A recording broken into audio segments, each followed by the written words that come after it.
Hi welcome to our channel. ప్రస్తుతం మనతో పాటు దామో బాలాజీ గారు సీనియర్ జర్నలిస్ట్ వారితో మాట్లాడదాం.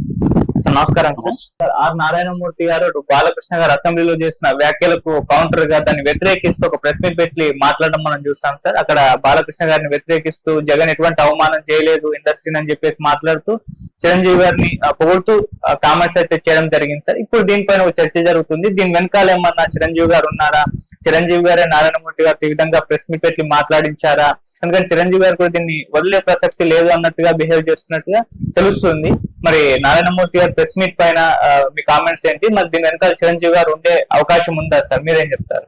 యాక్చువల్ గా నిన్న నారాయణమూర్తి ప్రెస్ మీట్ అనేది చాలా మందికి సర్ప్రైజ్ అయింది. మామూలుగా ఆయన ఇట్లాంటి విషయాల్లోకి ఇన్వాల్వ్ అయ్యి ప్రెస్ మీట్లు పెట్టి మాట్లాడు, తన పని ఏదో తను చేసుకెళ్తాడు.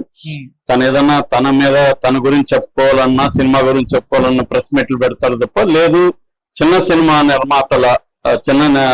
నిర్మాతలకు సంబంధించి సమస్యలు ఉన్నప్పుడు మాత్రం ఆయన మాట్లాడతారు తప్ప, ఇలాగ పొలిటికల్ వివాదాలు లేక ఆయన ఎంటర్ అయ్యి ఒక సైడ్ తీసుకొని మాట్లాడడం అనేది జనరల్ గా జరగదు.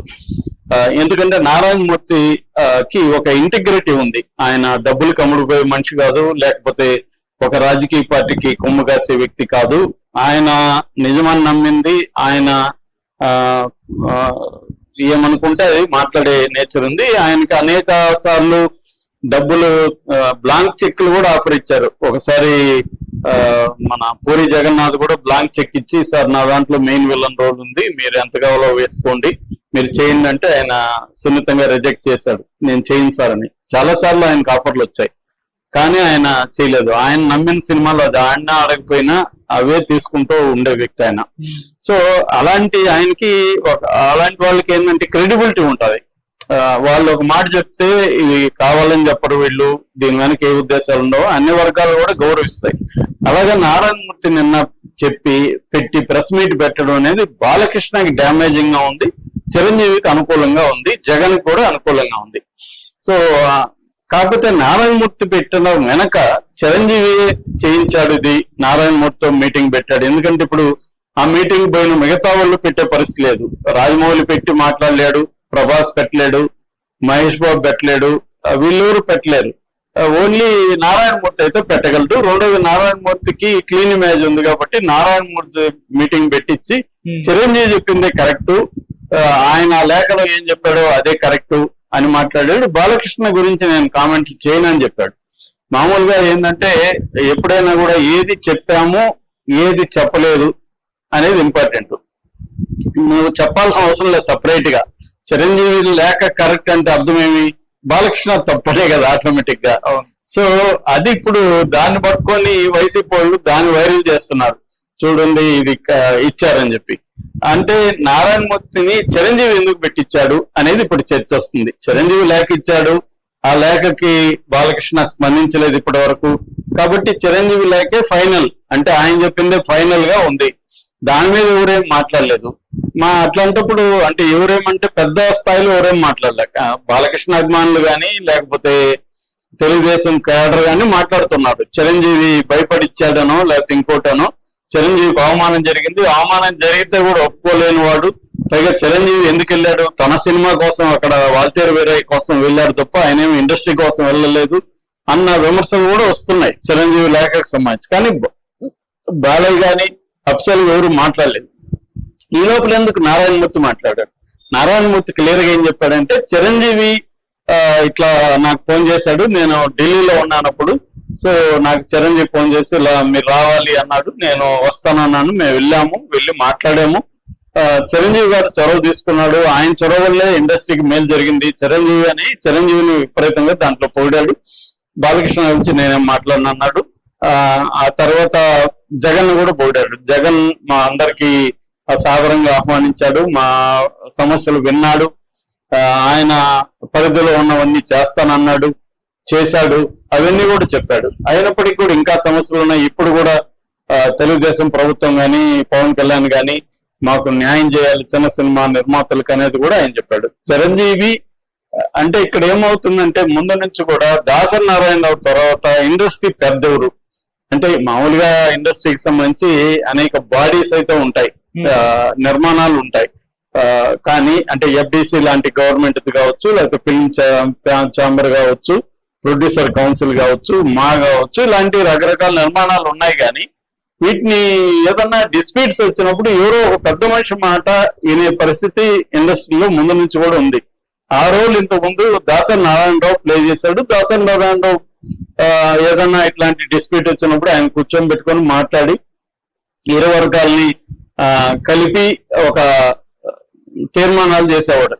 ఒక ఊర్లో గ్రామ పంచాయతీలు ఎలా జరిగాయో అలా జరిగేవి ఇది. ఎందుకంటే ఇండస్ట్రీ అనేది ఒక టైట్ నీట్ కమ్యూనిటీ లాగా ఉంటది, చిన్న కమ్యూనిటీ, ఇదేమి పెద్ద ఇది కాదు. ఇండస్ట్రీ అంతా మన హీరోలు ఎంతమంది ఉంటారు, ప్రొడ్యూసర్లు ఎంతమంది ఉంటారు, డైరెక్టర్లు ఎంతమంది ఉంటారు.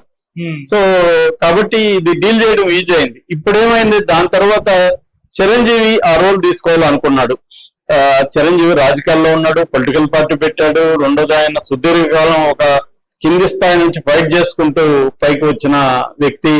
రెండోది వాళ్ళ ఫ్యామిలీలోనే ఒక డజన్ మంది హీరోలు లేకపోతే నిర్మాతలు రకరకాల సినిమా ఇండస్ట్రీకి సంబంధించి ఉన్నారు.